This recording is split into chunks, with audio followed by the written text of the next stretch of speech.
Hello everyone, welcome to module 3 of this session. We are going to cover multimedia on internet, applications of multimedia and libraries, information centers and archives. We are going to see this topic in the following session. Before going to the class, let me introduce myself. My name is Jason Poa, who have studied streams based on computer science. I love teaching and also helping students with projects. You can see on the screen about myself. Let me go into the topic. Multimedia and internet. A survey has been done on US about how the multimedia has been used. We already seen multimedia means the elements such as text, images, audio and video categories comes under a group of things in a single platform of usage, which is combinedly called as multimedia. They have estimated as 55 millions of consumers use multimedia every month, and mostly the users use to convey with each other through images. These are the wide element which is used through internet, and also in the latest trend of today's current year, we can see video transactions have been made with students, friends and colleagues. So this can be done through social networking. I have listed out in the screen as Facebook, and also there are several social messengers like WhatsApp and Instagram and other kinds of media which used to share information socially. So multimedia has a good impact on internet. Applications of multimedia. When coming to the application, they categorize into two types. One is entertainment and education. Let me go through the topic. Firstly, education.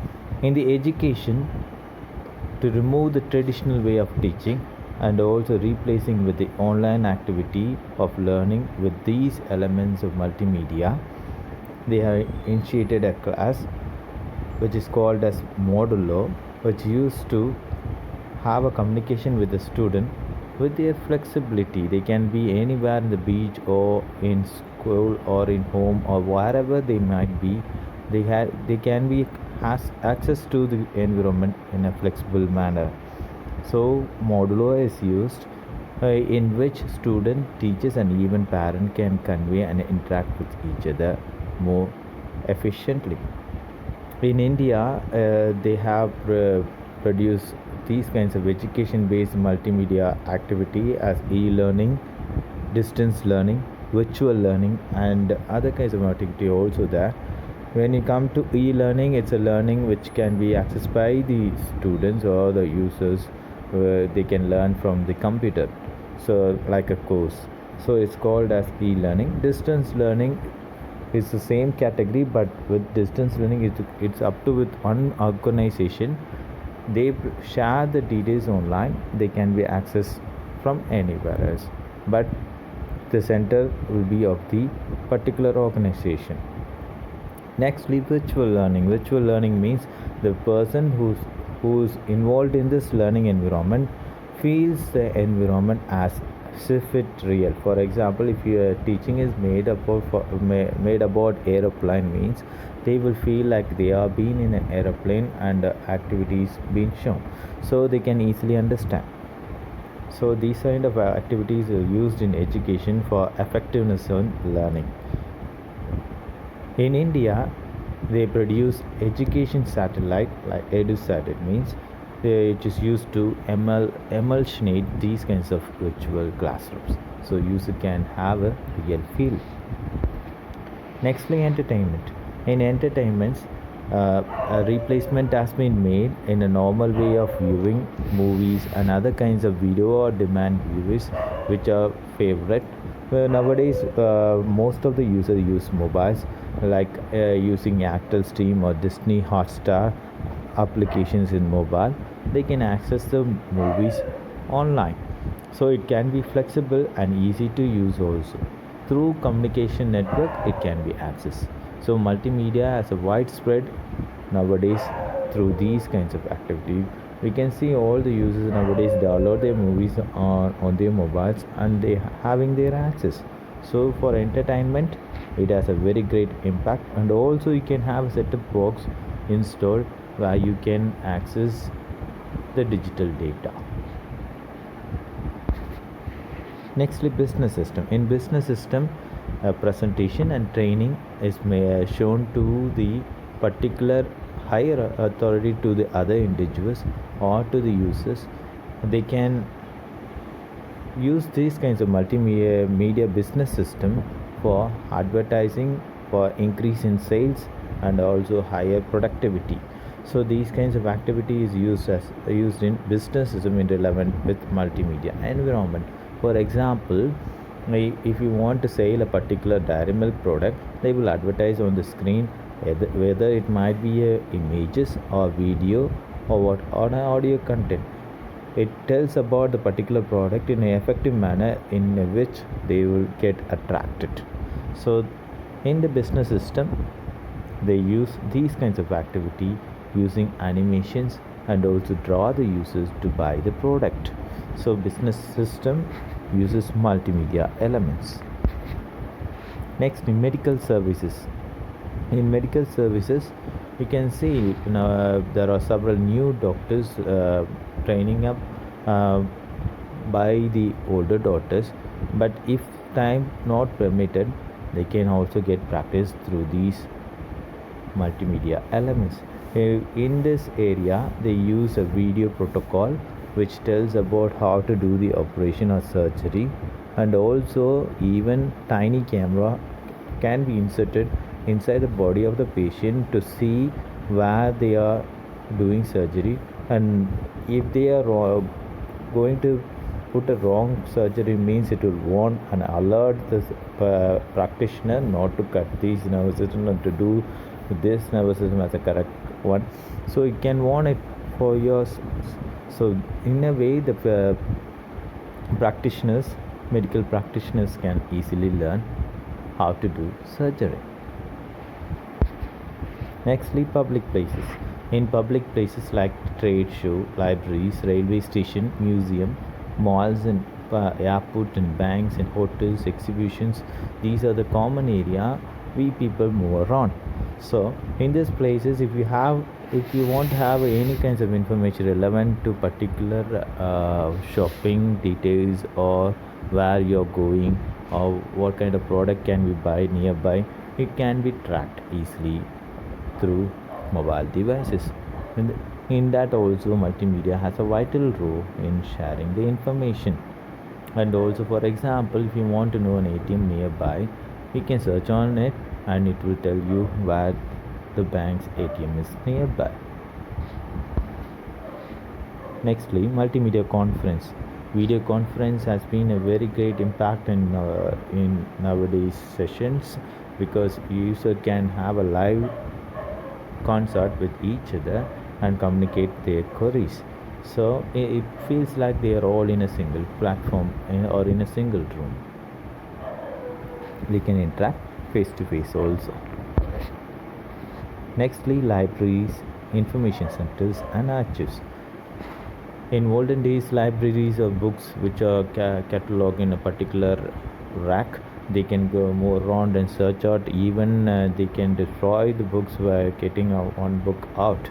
So in this through multimedia, they get organized in a proper way, which without disturbing and without damaging the books, we can have a secure access to the particular textbook we want. So user have a flexible access. Nextly, information center. Information center uses latest technologies to tell about how to use it and how to can convey or communicate with each other, and also get information from other users. For example, if you want information about particular school, you can call on the information center and get the information from them. Then archives. Archives are the backup which we can keep up for a long time. Particularly banks keep these kinds of backup for a record, and if any kinds of misuse or any kinds of irrelevant activity done by a particular user, it can be tracked backward and we can take the record back. So it's like a backup system which can be accessed later on, even also after 50 years. So these are called archives. Nextly, multimedia choice.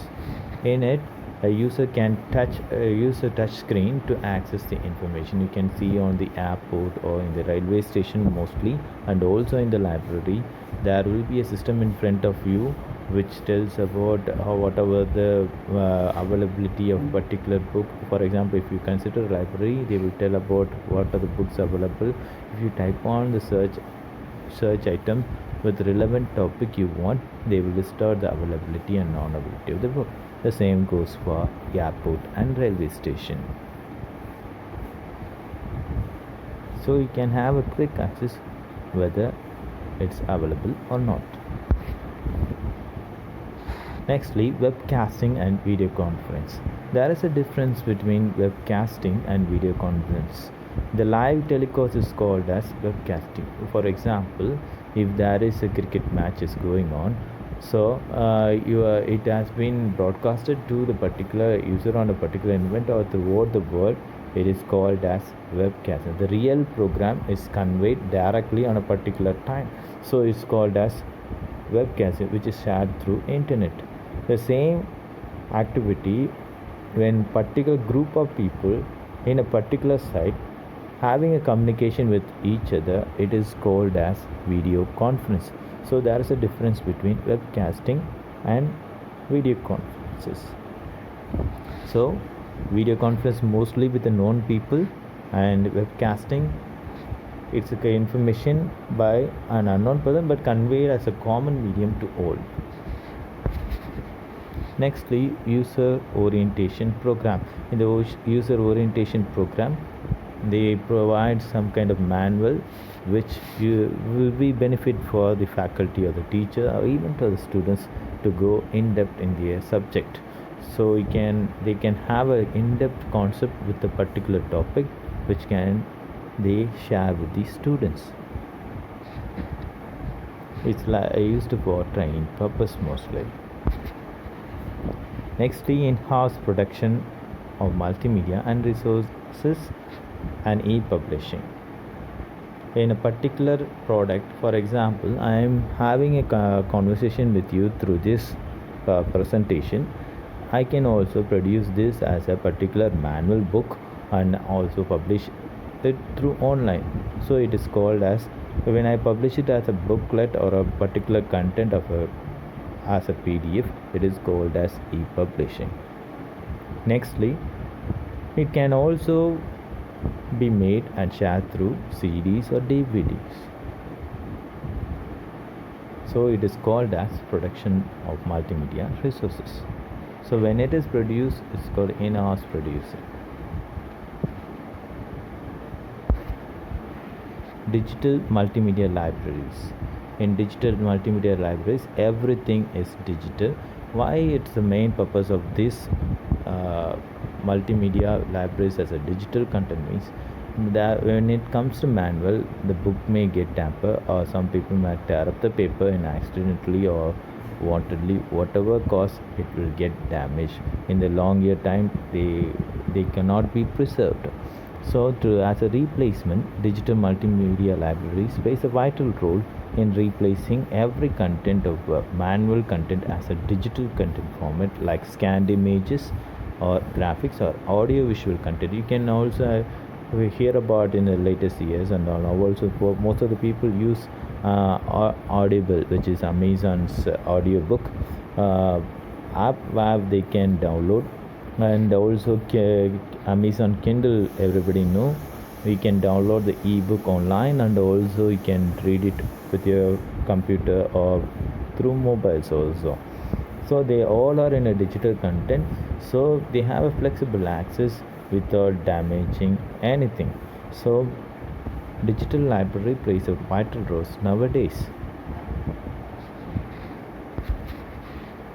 So these are the coverages we have seen in this today's class. We have seen about what is meant by multimedia's environment, usages and applications regard with the internet, and also the sessions of internet information centers, archives, and libraries, and most probably the difference of a casting and video conference, and also what are the benefits of digital libraries.